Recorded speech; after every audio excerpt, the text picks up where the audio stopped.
Mr. Ed, what's going on here? How old is your son? 20. Okay, maybe he hasn't had the training that he needs to have, but why are there mortar stains everywhere? Why isn't he covering his workspace? And why isn't he protecting the pantry? Because I mean, there's mortar spilled like in a lot of places. Let's look at the pantry, because I've had this happen before, and this makes me nuts. The whole point of putting up the visqueen is so that this not happen. Did you not train them how to do that properly so that dust won't get into the pantry? I did tell them that we should have covered this with plastic. I said, but before you leave, make sure you clean her house. This is the plaintiff, Cherie Morgan. She says she hired the defendant to redo the floor tiles in her mudroom and pantry. And the guy did such a horrible job, it's unsalvageable. And she needs to have it entirely redone. She wasted $3,238.92 and is suing him for just that today.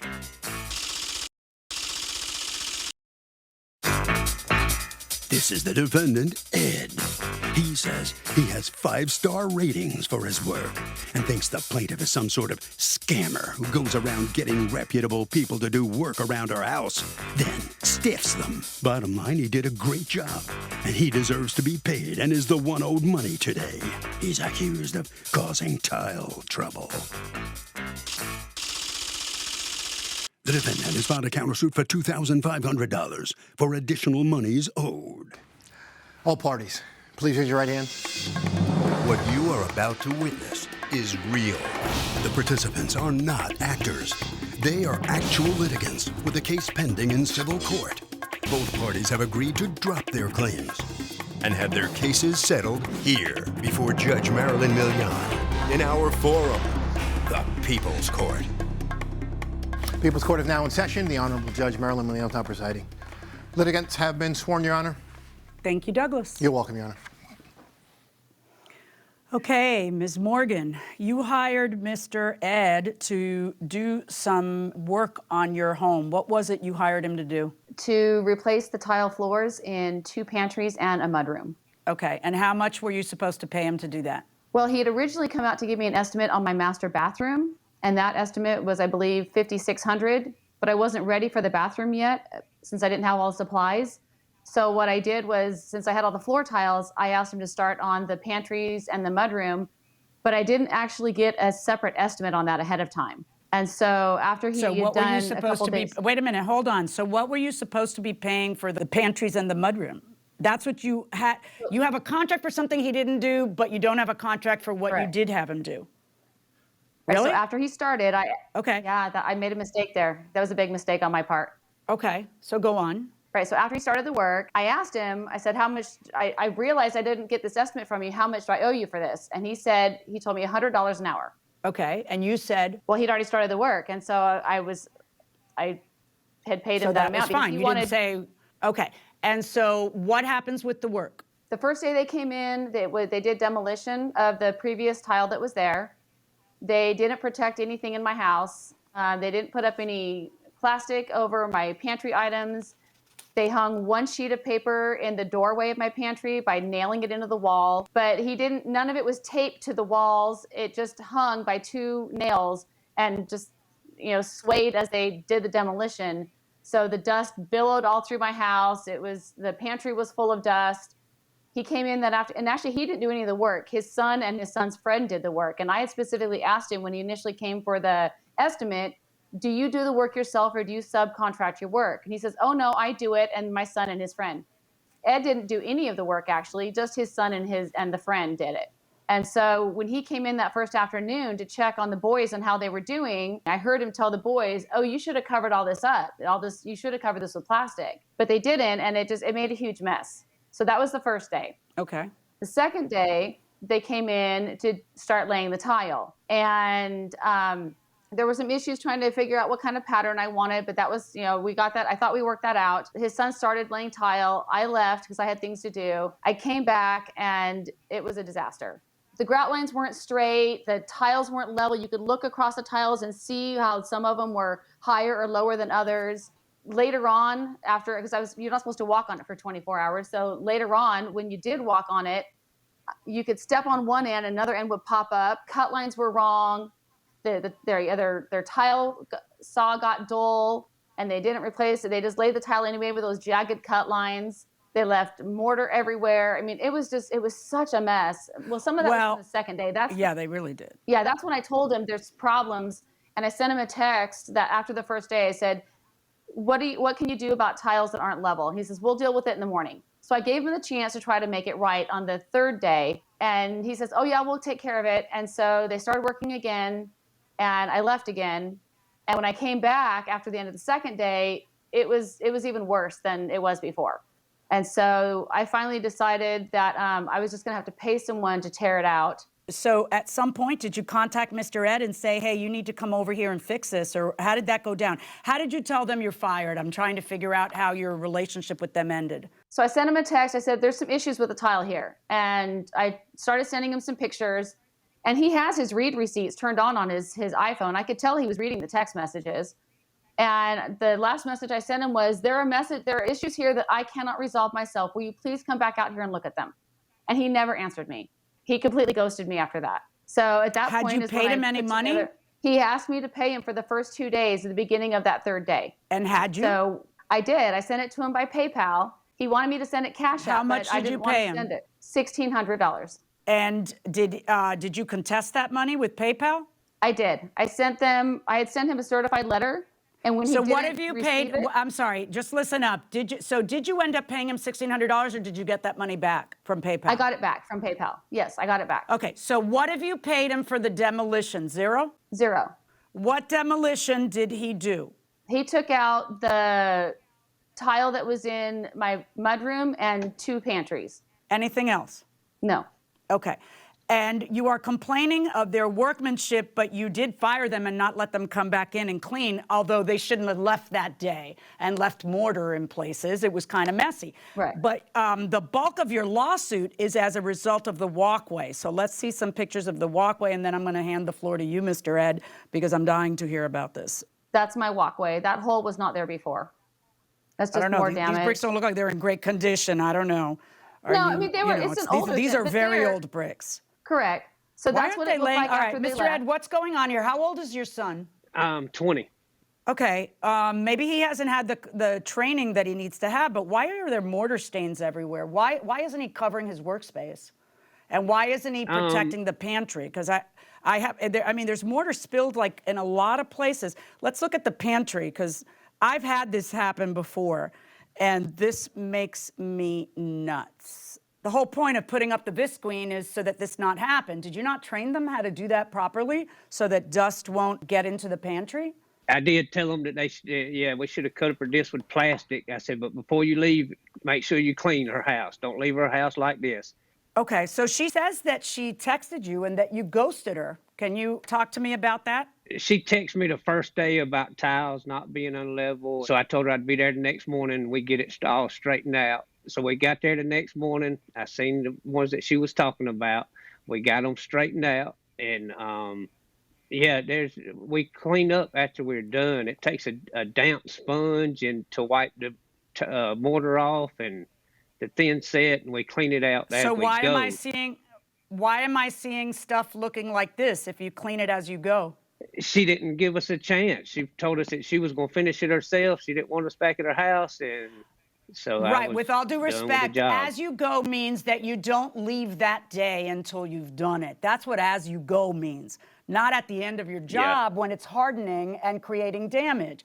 So although I understand what you're saying, that she told you to get off the job, why did she fire you? How many days went by without you addressing it before she got sick of it and told you don't bother? The very next day when I showed up, we straightened out the ones that she was complaining about, and I don't know. Ms. Morgan, they come back the next day. They supposedly straighten out the problem. Right. Yes or no? Well, I guess that was their idea of straightening it out, but it was worse the second day than it was the first day.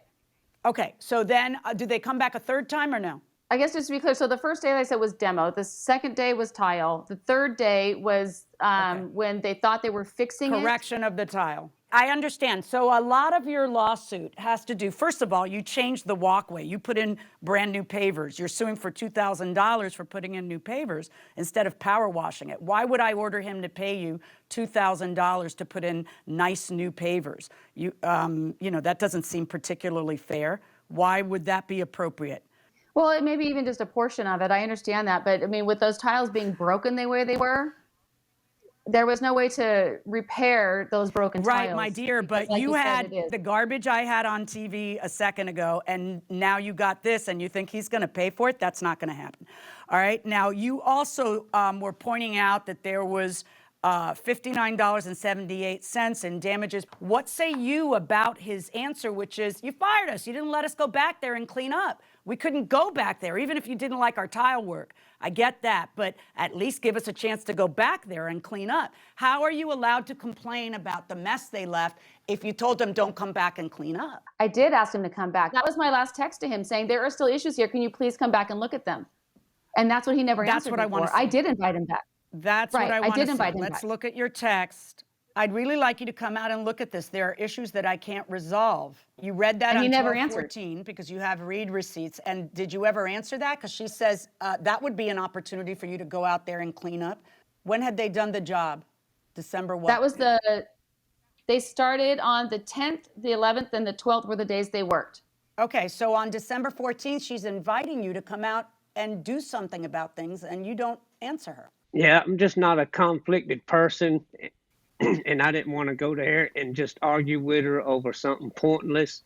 If she would have let us finish the job, she would have been happy. No, in she the did. end. That's my point. See, I understand. So look, we all make choices. The question is, who do those choices cost? I understand if you don't feel like having conflict, but when someone says, please come and look at this stuff, and you don't go, you don't get to later argue in court, she didn't let us finish. She is inviting you back the next day to come and look, and you can clean up and then remove her argument that she should be paid for the mess you leave. You see, you can't leave that mess, not go back when she asked you to, and then argue she didn't let us go back, because then that's not accurate. Everybody stop talking a second and give me a moment. Oh, actually, you've got a counterclaim against her for $2,500. Why don't you tell me about that? She only paid us for 16 hours out of the 21 hours that we were there. And are you aware that that's been reversed was, by PayPal, according to her? Or are you not even aware of that? Yeah, I know. Oh, you are? Okay. I owe PayPal right now $1,600 that they returned to her. They said the only reason they returned it because she didn't sign where I sent the estimate saying that we would work for $100 an hour. Well, I don't agree with PayPal on that. Because if someone sends you a text that says it's $100 an hour and you acknowledge being told that and you let the work continue, that to me is an acceptance of the rate of $100 an hour. Okay? So no. Mm-hmm. You don't get free demolition. I understand about all of the mess that was left. You're going to get something for that. I understand that you needed to pay for replacement tiles because you had to get rid of those. You're going to get that. I understand that you had to clean. You shouldn't have had to clean. You're going to get that. But that is not going to end your lawsuit of $3,000 on top of depriving him of a penny. That's not going to stand. Can I ask a quick question? I don't know if it matters at this point. No, you cannot. I'm thinking big thoughts. My question was about the demolition because I had to pay someone else to do demolition all over again. And I do have a witness if you'd like it for that. Yeah, I do want to hear from your witness. Let me get you to raise your right hand, please. You solemnly swear to tell the truth, the whole truth, and nothing but the truth. So help you God. Yes, sir. Thank you, sir. Your Honor. Okay, what is your name, please? Jacob Webb. All right, Jacob, were you hired by Ms. Morgan to come in after those fellows left? Yes, ma'am. And what were your impressions of the job that was done and why? The job that was done is some of the most inexperienced tile setting I've ever seen. Every tile that was laid, the mortar that was troweled under each tile was still wet. Mortar should have been dry in 24 hours. However many days later, it was still as wet as the day it went on. These tiles, there wasn't a tile in there that was level to one another. Which is a dead giveaway to just inexperience. Okay.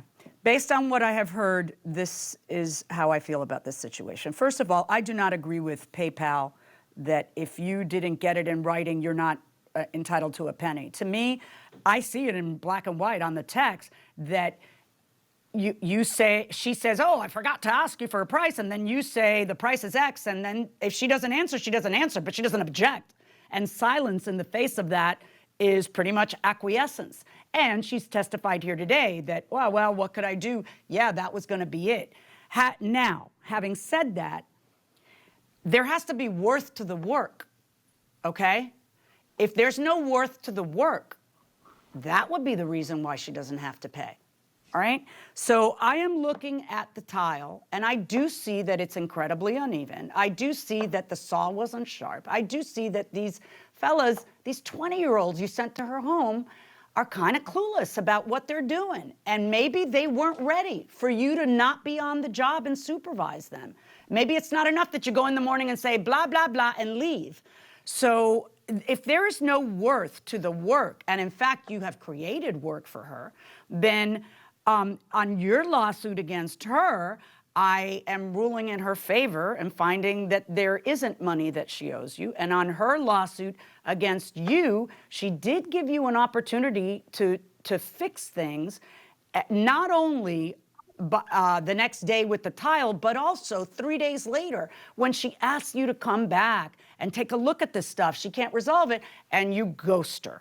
So, there's a mess. There's new tile that had to be bought. There's some paint damage. And I am going to award her some money for that. It's not going to be anywhere near what you're asking because he's not putting in new outside tiles for you. By my estimations, the whole cost of the tile, I'm going to award you about $200 for the mess and the paint and the broken item. That's $684.82. Verdict for the plaintiff. 0 on the counterclaim. Thank you. Well, the plaintiff recovers only $684. She had been suing for $3,200. That's a big difference. We'll get to her in a moment. Mr. Ed, let me ask you how you feel about the outcome. You're not going to get 5 stars for your work on this job. You know that. Yeah, we down a couple stars on that one. What do you think about the judge's decision? You get 0 on your countersuit. And really, would you agree you did a lousy job or not? No, she didn't let us finish it. I don't have no unhappy customers. We clean up as we go. If she would have let us finish, it would have been fine. And then if she wouldn't have been happy, I would have made it right. Well, as the judge put it, she offered you the opportunity to come back, and you ghosted her, as she put it. So that's it. Yeah. Nothing. But you owe her what the judge decided, some over $600. Ms. Morgan, let's get to you. How do you feel about the outcome of this? You were suing for considerably more than you got. What's your opinion? Oh, I believe it was fair. I mean, I figure the worst you can do is say no. I gave him the chance to try to make the job right. He says he makes his customers happy, but he didn't make any attempt to make me happy or to make it right. And so that's why I had to hire someone else to start over and do it all over again. And I'm very happy with the work now. It's beautiful. All right. Well, very good. I'm glad you're happy. Okay. All's well that ends well. Harvey, what do you think? So this is an interesting case where the plaintiff did allow the defendant to come back and finish the job, but the defendant refused. The plaintiff has that obligation to let him come back and at least try to finish it one time after it's not done properly. And the plaintiff did that in this case, which is why the plaintiff won. But you need to give somebody who performs a service at least one opportunity, unless it's horrific. Hey, judges, what can I do when the neighborhood kids continue to play on my lawn? I've told them to stop, and I've told their parents, but no one listens. Should I sue them for trespassing? Thanks, Rawling. You meddling kids, get off my lawn. Get off my lawn, you kids. Yeah, but we're joking, but they're actually, it's a problem because if they get hurt on the lawn, he could be liable and stuff. If That's there's true. Something. And they might be damaging his lawn. We don't really know. He didn't really say that. You don't want people on your property. I get it. So you're entitled to keep them off of your property, and parents can be liable for the trespass of their kids in certain circumstances. What are the damages, though? Damages are kind of sketchy so far, but, as an alternative to a lawsuit, he says he's already talked to them and that didn't work. There's other things he can do. He can fence the yard in. Yeah. Maybe that's expensive. Maybe he doesn't want to do it aesthetically. He can get a big dog right? Oh heavens! What are you? Well, I mean, it might be, it could be an angry dog, or it could be a friendly dog that he doesn't really clean up after very well in the yard. Make the yard less attractive to the children. Seriously, what Everybody can the wins. guy do? He's frustrated. Well, our friend. I think you're thinking that he's being ridiculous. I think you're thinking these kids could be out doing drugs and they're playing there. What's the big deal? Yeah, it's a bit But much. it is true, though. I mean, it's your property. You don't want these kids running across your property. Right. I mean, I would contact the police. I wouldn't file a lawsuit for trespass because you're going to look ridiculous to the judge because they've got real cases I agree. to worry You about. should think but about I would really call the police. What 'cause about a fence, or maybe it's a barrier of some shrubs or something? Just kind of succulents? Yes, succulents. Succulents. Cacti. Cacti. That's it. You know what? When I was a kid, I used to wander around the fields around near my house because my parents both worked. And one of the things I would run into were these barbed wire fences from time to time, and they'd be insulators, so you knew they might be electrified. And I got a pro tip for you. If you take a big blade of really green grass and you just touch it to the wire first, if it tingles, it's hot. You don't want to touch it or try to climb over it. But Where was your mother? she was working. Okay, I know, but where was your mother supervising you even from work? I worked. She can. There wasn't a lot of supervision. Not a lot of supervision. This is the plaintiff, Dennis Hutchins. He says the defendant rented from him for 7 years. Now that troublemaking woman owes him rent she stiffed him on, and he's not about to let her get away with it, so he's suing for the $1,111.24 he's owed.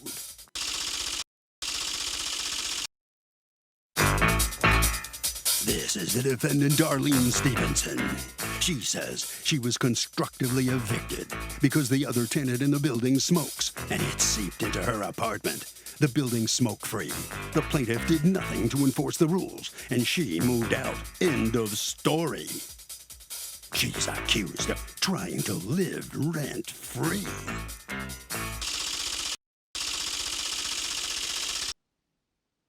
All parties, please raise your right hands.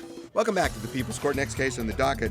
The plaintiff says that the defendant was his tenant for 7 years. She's a troublemaker who owes him money. But the defendant says that she was forced to move out because of cigarette smoke, which seeped into her apartment, even though it was a no-smoking building. It's the case of Tobacco Road. Thank you, Douglas. You're welcome, ma'am. All right, Mr. Hutchins, you were the defendant's landlord for how long? Approximately 7 years. And what kind of a building is this? It's an old building built in 1870, three apartments, 2 upstairs, 1 downstairs. Okay, and she lived in one of the upstairs ones? She did. All right. Now, at some point recently, was that the first time you had had trouble with her, that she stopped paying rent? No, she was habitually late or tardy, and we tried to address it. I think that part of her problem was that she didn't have the means. So we reduced the rent from $515 to $475, and things didn't go well even with that. And I suggested to her that maybe I should institute a late charge for the rent, and she didn't like that. She referred to me as being money hungry and turned away, and we didn't discuss it no more. But it didn't change the situation. Of course you should have a late charge. If you don't have a late charge, then she's going to be late because there's no consequence to a tenant who doesn't have a late charge. So yeah, you should have a late charge. Was she on a month-to-month? Correct. Okay. And had she been on a month-to-month for the whole 7 years? Correct. Okay. Now, according to you, she was $15 shy of the complete rent payment in September. Correct. And then she didn't pay October or November, and she moves out. Did you know she was moving out? There was no announcement that she was leaving. Okay.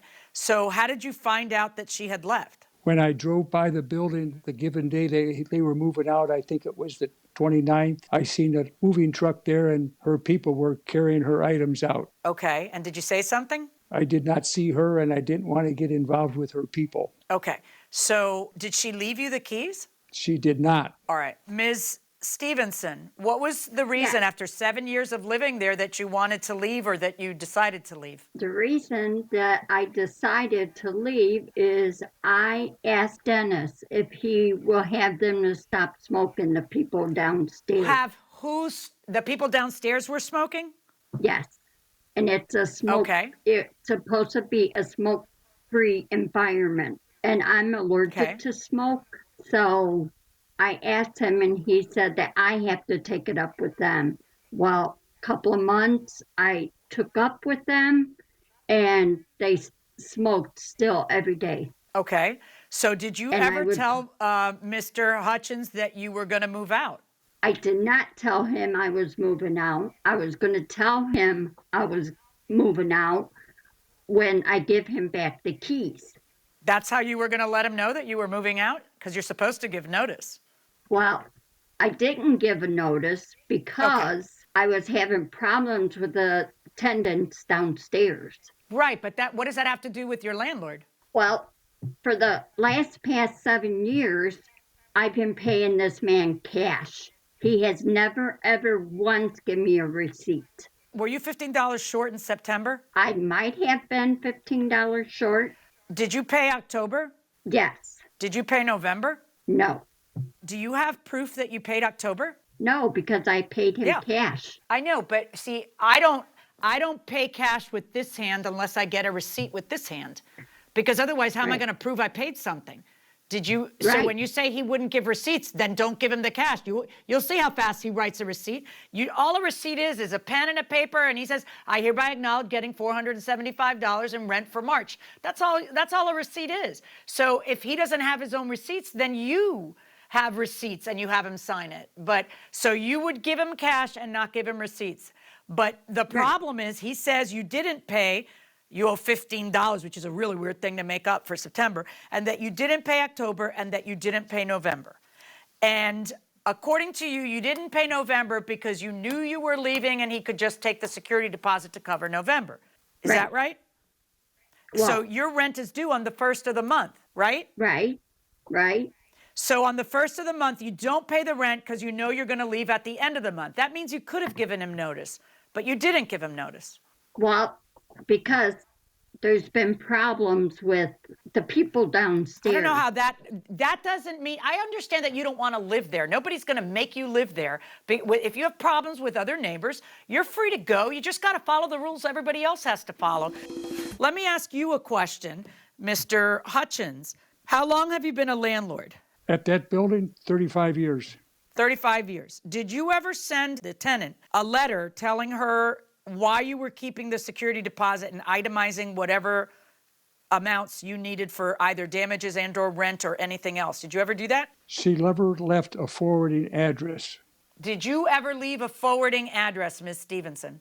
A forwarding address? I don't have a forwarding address. Well, you're living somewhere. There's a couch, a curtain, so you're getting mail somewhere.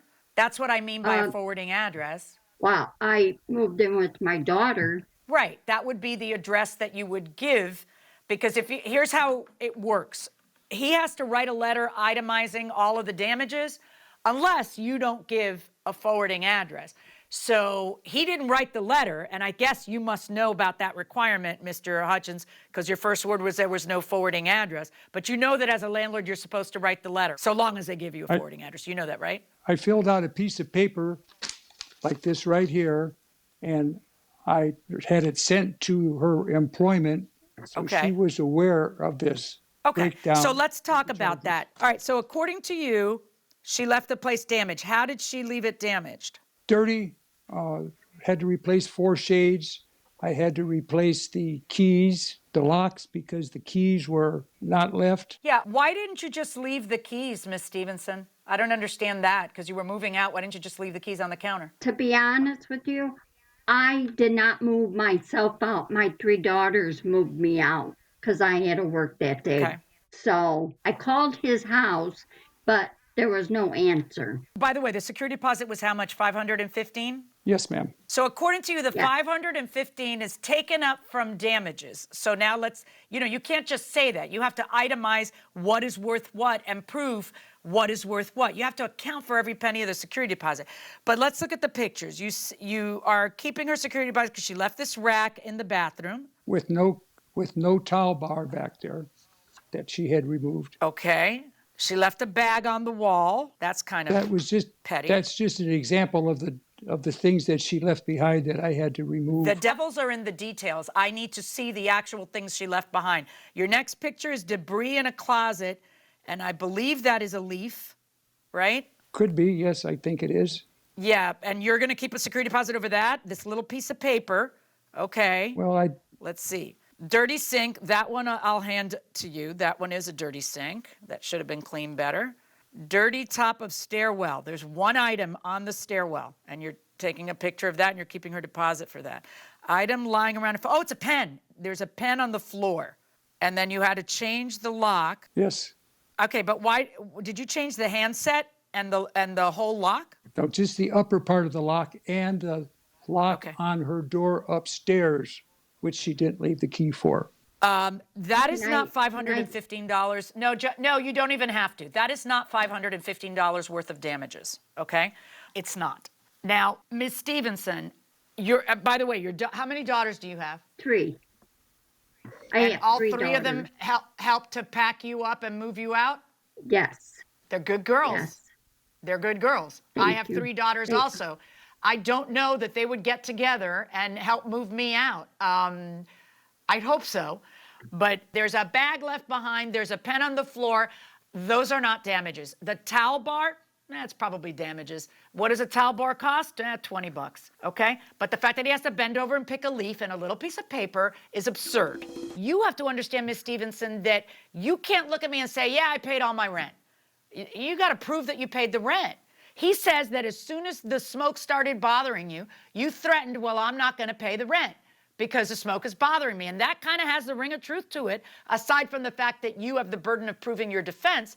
And if your defense is, no, I paid it, well, pony up the proof, and you can't. So I am finding in favor of the plaintiff for the $15 in September, $475 in October, and $475 in November. And that is $965. Can I say something? Did you ever, can you hold on one second though? Mr. Hutchins, did you ever file an eviction did you ever file like a 3-day notice or anything on her or no? I did not. Okay, and she never told you she was leaving. And what were you gonna say? Ms. Stevenson, go ahead. Another reason that I am talking is he let a sex offender move in downstairs, which my daughters would not let my grandkids come over because of it. How did your daughters even know? Did they run the tenant? How did they find out? The neighbor next door found out. But he told that person to leave, right? He did not. The person got arrested. For not registering. For not registering, yes. That he was too close. He got arrested for he was too close to a school, and a park. All right. How bad was the smoke? It was real bad. And the neighbor downstairs told me that they did smoke, and they smoked in the bathroom, and they had the fan on as they smoked. Well, that came up into my apartment. So yeah, it was pretty bad. I was having migraines from the smoke. The problem is that you're supposed to give notice. That's a problem, Ms. Stevenson. I don't find that there's any damages. He can't keep that $515 for damages. That's kind of silly. But there is a problem, and he didn't even sue for December, but you're supposed to give 30 days notice. And you didn't give the notice, which kind of entitles him to keep the security deposit or the $475 out of the security deposit to pay December, because you're supposed to give notice. The only way you wouldn't have to give notice is if I find that smoke was so bad that you couldn't give notice. You had to leave right away. But you and I both know that's not true, because you already told me how in the beginning of November you already knew you were leaving. So there wasn't a rush to move out for an emergency reason. You just decided you weren't going to give him notice, and you can't do that. So I find he's entitled to the $15 in September. He's entitled to October, November, and December. But there's $515 that he already has for that, and that means he's entitled not to what he's suing for, but to $925 additional dollars from you. For all the rent for October, November, December, and partial September. Not partial, the $15 of September. I moved out in November. I know, but you still got to pay November. You got to pay October. You've got to pay December because you didn't give notice that you were going to move out, and you have to pay the $15 in September. So when I add all that together, it's $1,440, from which I will deduct the $515 he already has, and that leaves an amount that is still due and owing to him of $925. Verdict for the plaintiff. Good luck, folks.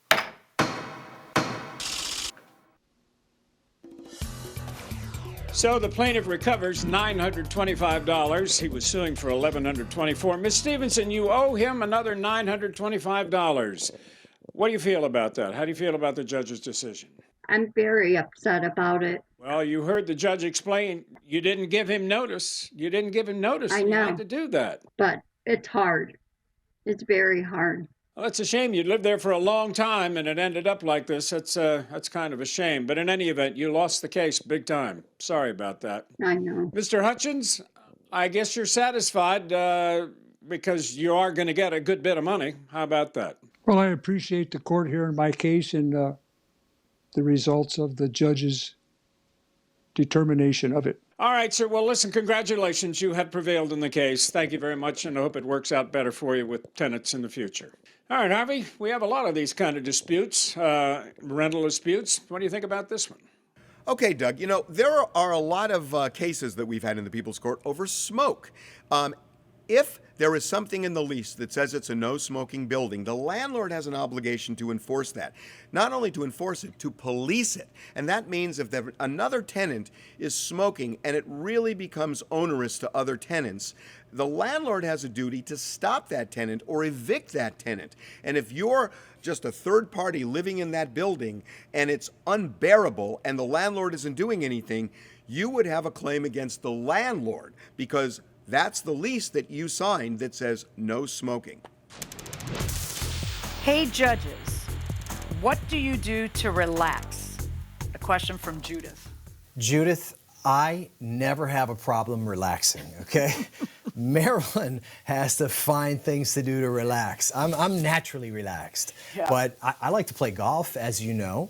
I play a little bit of golf. I like pinball, and I like to read. So that's like the most relaxing thing for me to just sit down. I like to read books and, you know, whatever I can get my hands on. I'll read a cereal box if there's nothing else to read. So. Yeah, that's true. But how about you, Marilyn?